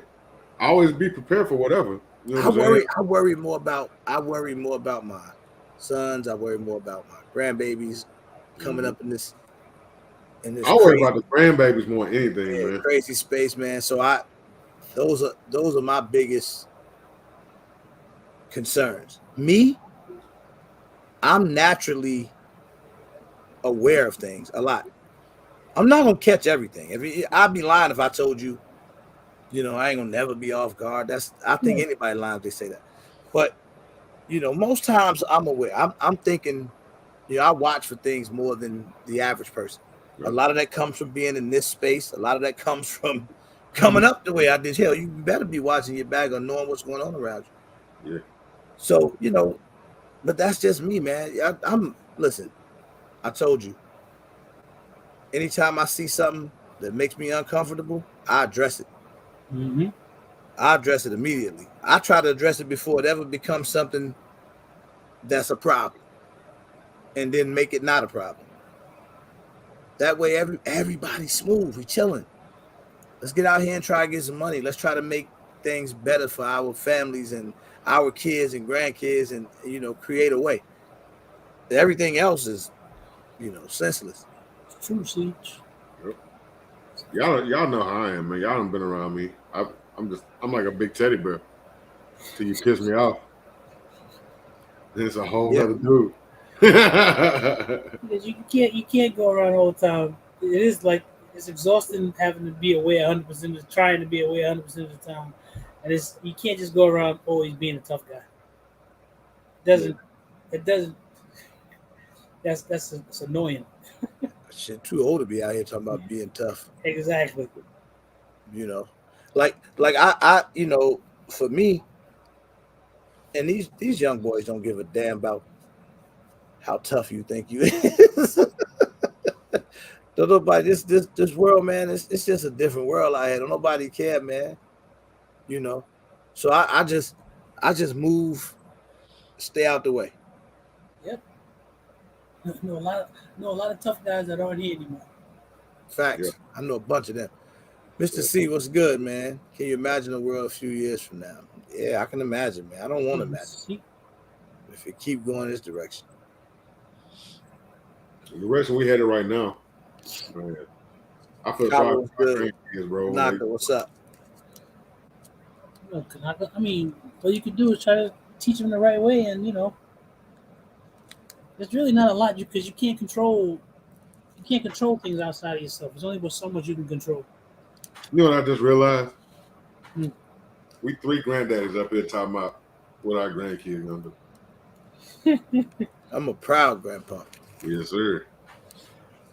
I love my grandbabies to death. But you know, man, like I say, all that stuff, you know, you want to be there to be able to protect as much as you can. You know, I like I said, I move with caution, but I try to do right by people. That way, you know, you avoid issues as much as you can. Mm-hmm. And I used to say this a lot, right? So I stopped saying it because I felt like it may be offensive when you say it sometimes. But I used to say, I'm very respectful to everybody for their sake. That used to be like my favorite thing to say. Like, I'm doing it for you.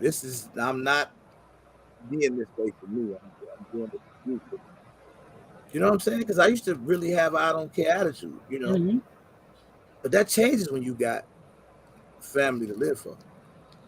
Yeah, because there's something else other than you Yeah, changes exactly. that changes you. It does. Yeah, it's crazy out here, man. You just gotta move accordingly, man. You gotta govern yourself according to your situation. Mm-hmm. And the I situation agree. I agree with itself, that. I man. agree with that. Handy Yeah, drummer. I agree. I love seeing the young guys Mm-hmm. be positive and send a good message. The only unfortunate part to that is I don't even want to use the word unfortunate. And this is not a knock to these young brothers because I love them to death. I'm fans of all of them. But oftentimes, street kids, hood kids, are not listening to them. True. They look at them as, you know, um, just not on the same level. Square. Right? yeah, They look at them different. Like so, they don't respect it the same. And that's no knock to them. They doing the right thing. The kids should look at them and watch them and take from that. Right. But they don't respect that, and it's sort of unfortunate because they should, you know. But as long as these kids are finding success in what they do, and they out here doing it the right way, and they representing this 2A community great, I'm proud of them. Facts, man. yeah. We need somebody that can reach the young people, man, because they get hard, bro, when they come in the shop, dude, and I can tell, I'm like, man, you've been listening to your partners and out there in the streets. But and I know this because it's my story 1,000%. I know a lot of young dudes out there that's moving around these streets doing a lot of wild stuff. Just never got caught up. Yeah, They still got clean records. And it's rare that you walk away, with your record clean, that you get grown and, Mm-hmm. you know, and you walk away with your record clean. That's rare. But I mean, you have to get it cleaned up. it happens. Clean. Yeah. I know But some. I do know a lot of these kids relate to people more that's from their environment, that's been through it. Somebody put it here earlier that said they said I don't know who left that comment. They say I'm from the hood, but it don't mean I have to act like I'm hood. Yeah, I'm okay with that. I agree. Mm-hmm. Because there's a lot of kids that's from the straight up trenches that ain't got trenched nowhere in their bone. yeah. Right. They ain't about nothing street whatsoever. They just products of their environment. Like they from the environment, but they They not. wasn't Product. outside. Mm-hmm. They went to town over to play baseball and they stayed out the way. I agree with that, Siege, 1,000%. Yep. I'm all about that. Like, you know. Yeah, I try and tell them, look, you need something that's more reliable, and put it to them like that. I try and steer away from getting beans, as they call Mm. it. Man, I mean, See, I like to see. I don't work in no gun store or nothing, but I have been in the gun store at least 2 times, 3 times, where some shorties coming in. They some little knuckleheads, right? Or at least they come off that way. And one time I was in there and I wasn't gonna say nothing. Like I'm kind of listening to him. I'm like a few feet away from him. And the dude was like, the kid was like, he heard me talking to the other dude about, I forget what I was looking at. But he was like, hey, OG, what which one of these AKs the best? You know. And I said something like, man, what you need an AK for, man? What you on out here, man? Who the ops? Who you got beef with? I just started messing with him. And he like, oh man, OG talking about who the ops. He telling his homies like, OG, hey, he real. He talking about who the ops. But he like, he don't even know.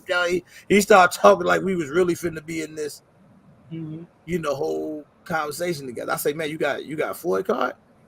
He's like, hell yeah, I got my Floyd card on the rail. I can buy whatever legal. And I'm like, cause you talking like you ready to go use them off. You ain't gonna have Floyd card for long. Then you gonna be.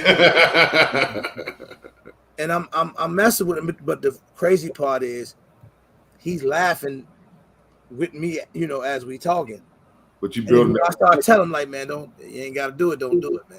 He like, man, but they wilding out here, OG. They run up on me. I gotta do it. I'm like, they run up on you. You gotta do it. Who am I to tell you different? Right. They run up on you, but don't go out looking for them to run up on you. Right. Don't go out running up on nobody. Trouble come your way, deal with it. If you can stay out the way, do that. I hear myself being called Unc and OG more now than I ever have. I got so many cats that come in the shop. I got a dude that calls my shop. His name is Cam. Well, shout out to you, Cam, if you watch. He'll call the shop. Let me speak to Unc. And they be like, Unc. They be like, Dre, I think this for you. I'm like, who they asked for? They said, Unc. All right, that's Cam. That's for me. But you'll earn their respect. They'll start respecting you and start listening to you. So I seen a kid. I saw this happen in a gun store one time, and I don't really want to put them all the way out there. But the kid was in there, dreads. He fit the profile. Mm-hmm. And the dude in the store wouldn't sell him a gun because he had dreads. He profiled him. Profiled him, right? And the kid was like, the kid's questioning it, like he's catching on. Dude giving him these weird ass technical reasons about why he can't sell him the gun. Mm-hmm. Like, the manager doesn't want to get rid of this. This is the last one that we have, and it's a display, so we got to wait till we get a new one in. But I can put your name down and we'll call you. They tell them all types of craziness, right? I'm listening to the kid talk, right? And and I don't know. I feel like I have a good judge of character when it comes to that type of stuff. And I could kind of tell that he really wasn't no street kid. If he was, he had me fooled. Uh-huh. But I guess the dreads, a couple tats, had the people, a little up in arms. So when he get ready to walk out, I walk out behind him, catch him in the parking lot. He going to get in his car. The kid is getting in a one of them Palisade trucks or whatever. Nice truck he had. Mm-hmm. Whatever. So I say, yo, shorty, what's up, man? He was like, man, what's up, bro? He's like, man, they bogus. I ain't never coming back here again. He's like, I know they lying, bro. They can sell it. And I'm like, no. I was like, calm down, man. I say, you know what it is, bro. They own you, bro. You got, you fit a certain profile. They don't want to sell to you. I'm giving them tell them what's going. He said they can't do that. I'm like, they not supposed to, but I guess in the gun world they can. If they feel like it's something that makes them uncomfortable, they can. He was like, bro, look. So now the little man is in his feelings. He's like, man, I just had a kid, man. I'm just trying to protect my house, man. You know what I'm saying? He's like, bro, he was a real estate agent. Mm. The kid was like 23 years old. He's like, man, I sell houses, man. This is what I do. Like, I ain't out here in these streets or nothing like that. And I'm like, That's crazy. You know what I'm saying? Mm-hmm. So this was one time I took it upon myself because he had me fooled. But I was willing to take the chance. I just felt like he was being straight up. So I said, "Come back with me." I walk him back in the store. I go get my man that I know work at the store, not the salesman that helped him. Mm-hmm. Broke the story down to him, dude, showing him all his real estate license, everything. Like, man, look, this is what I do, man. This is my Facebook page, man. I sell houses. This is what I do. Long story short, he ended up getting the gun. The dude that was at the range, I want to say his name so bad, but he ended up apologizing to him. Mm-hmm. You know, pulled him off to the side. We came over there. He apologized to him, but it taught him a lesson too. I said, sometimes, man, you need to talk to people, and you shouldn't.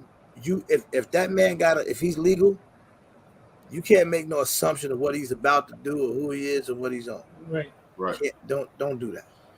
You know, that happened to somebody that we're all close to when they was here last year in Nashville. You say what happened?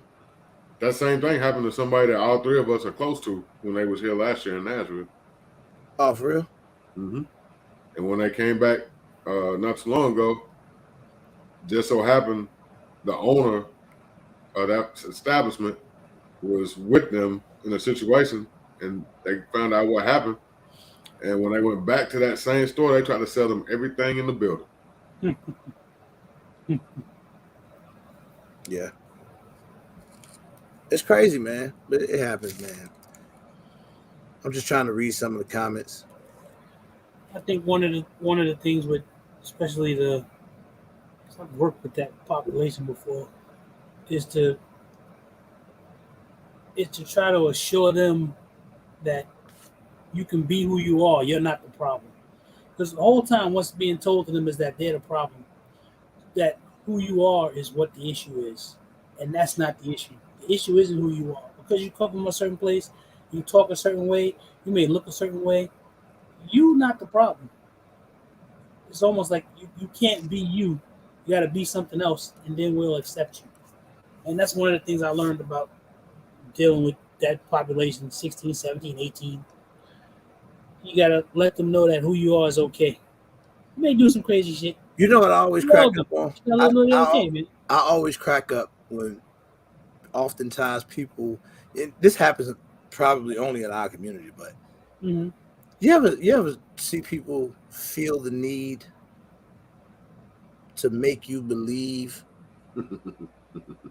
that they either from or about that life? Oh, that's all the time. That's bullshit. That to me is one of the most irritating things in the world. I think, because you might hear me say, yeah, man, I come from this environment, but it's usually in the context of the conversation. Mm-hmm. Otherwise, I could care less where the hell you think I'm from. Who you think? I don't care. I need you to know me, especially on this internet, as a regular gun guy. Right. Well, Lito, if you talk to me, and that's it. I'd rather you know me as the guy that gets off a dandy every now and then and make you laugh, and be cool. I can live with that. Your name changed to a regular gun snob. Relax, bro. You tripping? But I'd rather be that way. I'd rather that never have to be. You know what I'm saying? A part of the conversation. But I guess as men, sometimes you got to be like, you want to be, hey man, I ain't no punk. Go ahead on now. You want to be able to show them I ain't no punk.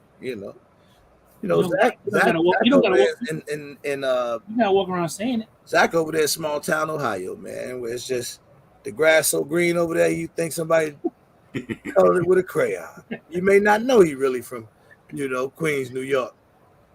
The real hood like that. You might not know that part, but it ain't for you to know, unless somebody just decides to tell you.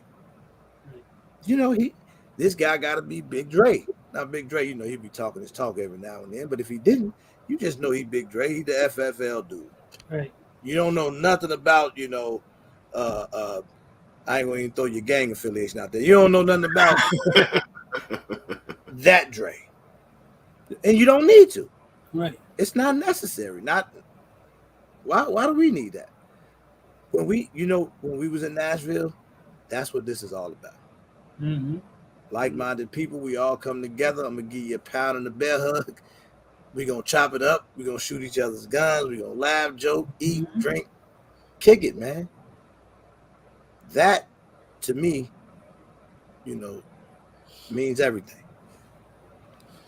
You know, when you get in a situation where you comfortable walk around in giant yellow shoes, house shoes, you know.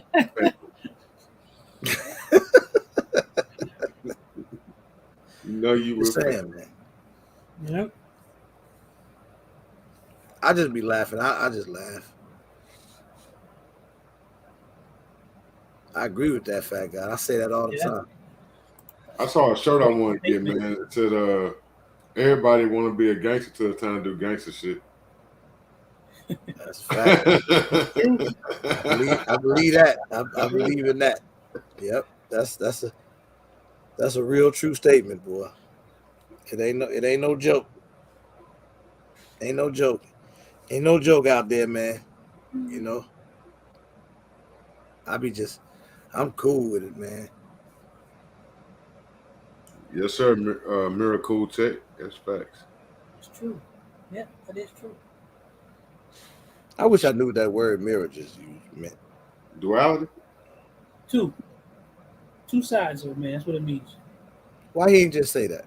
Because that's why he ain't just say? But duality. Why he ain't just say there's two sides of a man is always present? He could have just said that. Duality is the right word, bro. That's why. That's dumbality. Why would you not just say, "Oh my God, man"? You always got to go. He uses. I be telling you all the time. Let the man use his vocabulary. I don't like all that old fancy talk.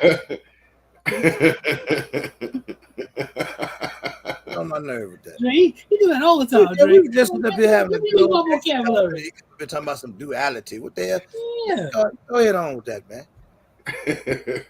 Well, know what's funny? Because we're gonna be talking and he gonna use that word. I'm like, oh. He gonna use it when he giving a speech at the awards. Yeah. All the words I didn't learn throughout the year, I'm bringing them out at the award show. Dang, no duality, boy! I tell you, say ambidextrous. I ain't saying that. I think that's a stupid word too. Why they don't just say everything on both sides? Why would you just come up? Why I got to be some long hard word that just means it just got stuff on both sides? Hey, Mr. C. Even where I live, I don't like sending my. It's something I just started, man. Letting my little boy go out by himself and go around a little bit. He get me nervous as hell, man. Yeah, I agree with you. When we was kids, I could run around all over the place. I'd be off in a creek. I could be down the street at my people's house, all the way across town. Jay, I used to take the bus. I used to be on the subway. When I was at Zach's age, man, I was doing everything. As long as you was home before dark, you was good. So now it's like, man, hey, look, you got 30 minutes. That's gonna be tough getting used to that. Trying to let him go a little bit. Nah, you know, we've created a society where they don't want people to really interact in a personal in a personal space. Because when we played, if I want to play Nintendo with you, I had to go to your house. I had to go to my place. That's right. Go to your house. You know what I'm saying? If you be like, hey man, I want to play Nintendo with you when you come over this weekend, and he didn't have a Nintendo, you had to bring yours with you. Exactly. Ain't no just when you get home, you log on, I log on, and then we get to play together. I had to come sit next to you in your house. One of my best partners, man, he from Cali. I ain't never even seen dude face to face, but I can call the phone pick up the phone and call him right now. You know what I'm saying? That's my guy. That's right. Don't let the street light catch you. That's right, Richard Little. That's right. Better not. I used to get in trouble in the summertime, boy. It ain't get dark until late. Yeah. It's different now, man. Y'all starting to sound like old man. Hey, my body got dark at 9 o'clock. It's true, bro. I mean, I used to get in trouble. Y'all starting to sound like old men now, man. Talking that old stuff. Boy, we ain't had no internet. We are old, Doc. Yep, We ain't had no internet. No, I had to call them from the house phone. that's right. I'm 2 years away from having a 5 in my I remember the age. days when I didn't have a cordless phone. I had a 200-foot stretch throughout the house, so I could be on the phone talking to girls. Yeah. Had that damn banana phone. Yep, that's right. Your grandmama had that phone until you out Hey, and down. you got Yep. cold as hell with that phone too, boy. You dial fast as hell like you texting. You. That's right.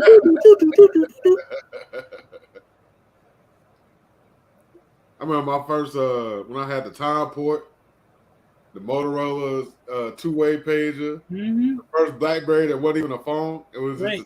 just If you had a Let's big get some insurance, Luke. silver sky page, you was the man. Yeah, my first cell phone was a flip phone with them big calculator numbers that lit up red.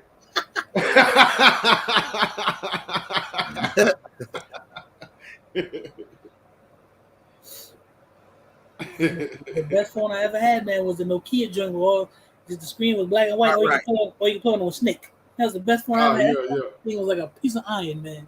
You want to customize your phone? You just snap the front of the phone off and pop Right, it. and it popped another phone. Remember, everybody had the cricket flip phone, but the flip was broke off, but they were still using the phone. Oh, Joseph, old nasty ass, talking about all he had to do getting caught climbing out of windows. Hey, man, it's I've done that a few times. true. You know, My both boy of said, y'all, "You both of voted y'all, you know, like both 5 of years." y'all, both of y'all, my homies, is sitting up here on this panel with me, and it's hard for me to imagine any one of you two climbing out somebody's window. Bro, I used to climb Now, on. I'm not trying to judge you or nothing, but I just don't see it. I I just used to don't. climb on trees. I used to climb on roofs and garages, all type of stuff, man. I used to do all that. Back in Can't the do day, that. I Can't do that wasn't today. Dre, I was Lil Dre. Yeah, I can't do that today. But I used to be able to do that stuff. I don't know, man. Anybody out here betting people? Y'all want to put some money on this? I'll show you a picture of me back in the day when I was young. You'd be like, damn, is that the same dude?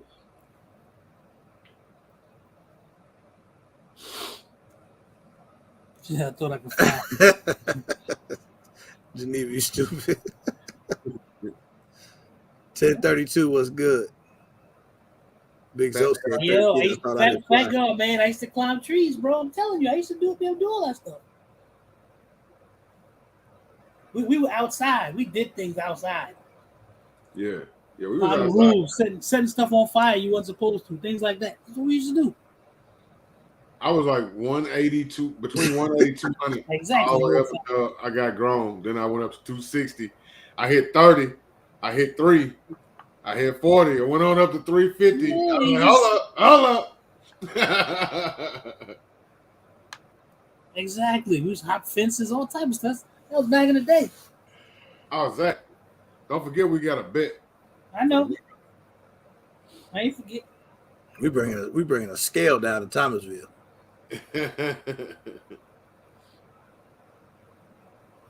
I was 340 when we started. We're gonna weigh y'all before the dinner gets served. Yeah. Skinny guy with guns. That's what I call him anyway. I try to call him skinny guy with Right, guns. see, fat God, I was born in the 70s, man. I've climbed trees, bro. Say you a 90s baby. That's fine. I was born in the 70s, man. I ain't gonna lie, I wasn't climbing no trees either, bro. Bro, it was clean trees and garages and that's the type of stuff we did. We had a spot called the Water Yard, and in the Water Yard, that's where you would go for 4th of July and have Roman candle fights and shit. It was trees and woods and shit then. That's what we used to do. I wasn't climbing up the trees. I was just jumping out of windows. Yeah, I wasn't such a big boy back then. I always been a big guy, but I like now.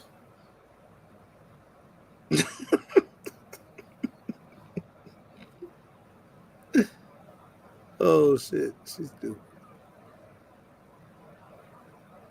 Y'all be driving. I was gonna go live when we got to Thomasville, but hell, everybody gonna be there. Just stand up and talk to everybody. Exactly, Big Zo. That would be the thing. Go outside. But no, just stay in the house. Go outside. Yeah, I think in Thomasville, I'm gonna go live on my phone, just walking around and just go, hey, see what's up today. Mm-hmm. I think it's gonna be hot, man. Yep. Ride your bike all over. Matter of fact, I don't think it's gonna be hot. I know it's gonna be hot. It's probably gonna be humid. It's gonna be like Houston all over again. Don't say that.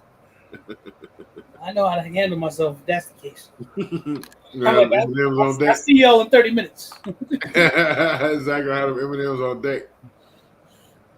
Why the M&M's didn't melt? Yep. Man, fat God, I wish you could be there, man. You don't wanna miss this, man. Yeah, I wish you could. Telling y'all, you don't wanna miss this, man. Yeah, you gotta be there. You know, once we leave the range, everything else is going on is in the AC. So be a little hot at the range, but everything else is in the AC. So, question: I was looking at the range video you put up. Would it behoove me to bring a tent, or do you think I'm gonna need it out? Need is subjective. Right. Can you? Yes. Do you need to? Probably not. You don't need to. But I think sometimes it's good if you got, like, I know some of the other vendors and sponsors are bringing their custom tents, right? That's what I'm saying. So it's kind of good to spread your area out a little bit if you got the tent with you. But if it's a hassle to bring it, then I wouldn't worry about it. I'm just trying to figure out, like, banners. We got plenty of space to hang up banners and Mm-hmm. put all your stuff wherever you want it. Yeah, because I was just trying to get a good visualization of how I would set up out there, and I was like, I don't know. I say bring a tent, Dre. Yeah, and most of now the only area that ain't covered is when you get around there on them competition berms on the side. That's not covered, but everything else is covered. Even like inside the Pistol Bay rifle, they got big fans and all of that, so you get a lot of good hot air blowing on you.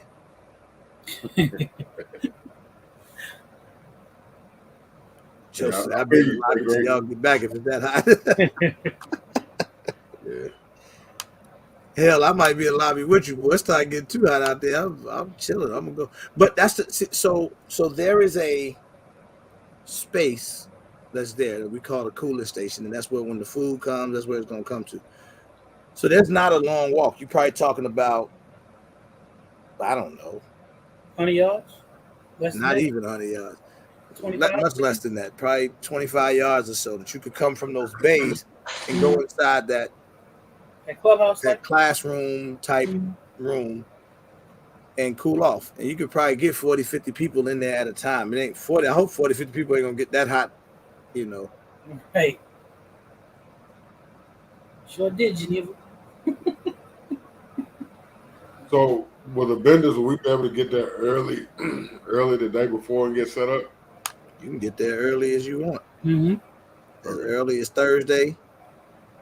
You got all the access you need to go set up. You can set up on Thursday and leave it set up, or you can come set up on. I don't want nobody setting up after Friday. Right. Yeah. So by Friday, end of the range day, I want all the vendors, everybody be set up. So when we pull up out there Saturday morning, we straight. There'll be a lot of people, man. A lot of people. It's gonna be a lot of people. A lot of fun. You see, I'm wearing light colors. Me too, $2. I think on range day I might wear yellow. Man, $2 canary yellow itself. He ain't gonna draw no heat. Yeah, if he wear yellow, yeah, he just gonna look like one big Tweety banana. bird. It look like Big Bird walking around that much. What up, Thunder Buddy?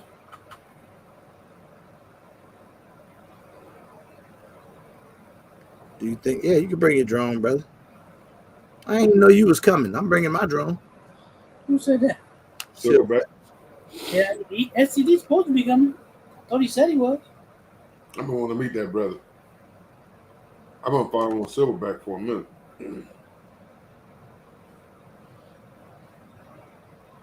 I have on a red shirt for sure. I know that. He said, "Oh, OG Tank Ice Cream Green." So 2-3 bottles of Powerade. I'm gonna have more than that, Lola Gun guy. More than that. I'm bringing some liquid IV and everything. Yeah, Dre, you think what I'm thinking, man. That's what I'll be drinking all day. Liquid IV. Hey, especially these two, y'all. Now, I'm right drinking now, liquid IV y'all, this all is day. a Now, very. hold up, now. I didn't these are go two- down. Zach went down, not me. These are You was on your way very down. expensive, experienced gentlemen right here. They're dealing with the heat. Zach almost went down for the count, All right, Kyle. and Big Dre was right there. I was down for the count, looking up at Dre. He was getting ready to go out and ask him, "You okay, bro?" I was on the ground. I was like, "You all right, man?" Big Dre had that sweat falling off him like somebody had the water hose over his head, pouring water on him, boy. It was rough. All right, Kyle. Brazilian dad, what up, man? Brazilian dad, thank you, my Brazilian brother. dad, what's up? I'm gonna have an Eminem Silverback. Don't worry. Your boy said he's gonna look like a caution sign sitting out there.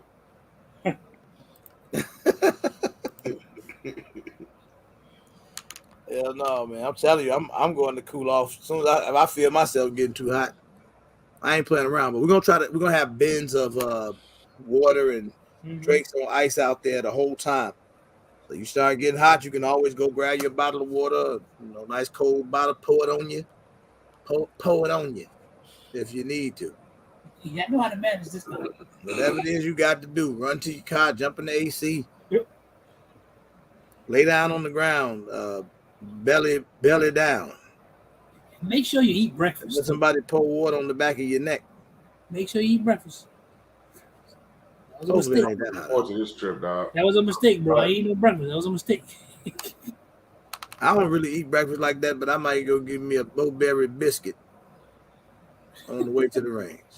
Hey, I ain't got a sneak in breakfast this time. You ain't gotta sneak it in. Nah. Remember last year, everybody was like, "Shoot, we already paid for it, brother. Come on in here and eat with us before we leave out." Right. Dre, I ain't gonna lie, man. That's dirty. What? But he did it. Big Dre just pull up to the hotel, just walk on in, sit down with everybody, and go eat. Everybody else like he stayed there that night. It's paid for. You ain't some breakfast, bro. I did, didn't I? I literally You ain't the only one, though. But I think about 10, 12 people got breakfast that morning. They had good breakfast, too. Great. Yeah. They had great breakfast. You go up there, build your own omelet, everything. Yep. I even parked under the awning right there at the front door.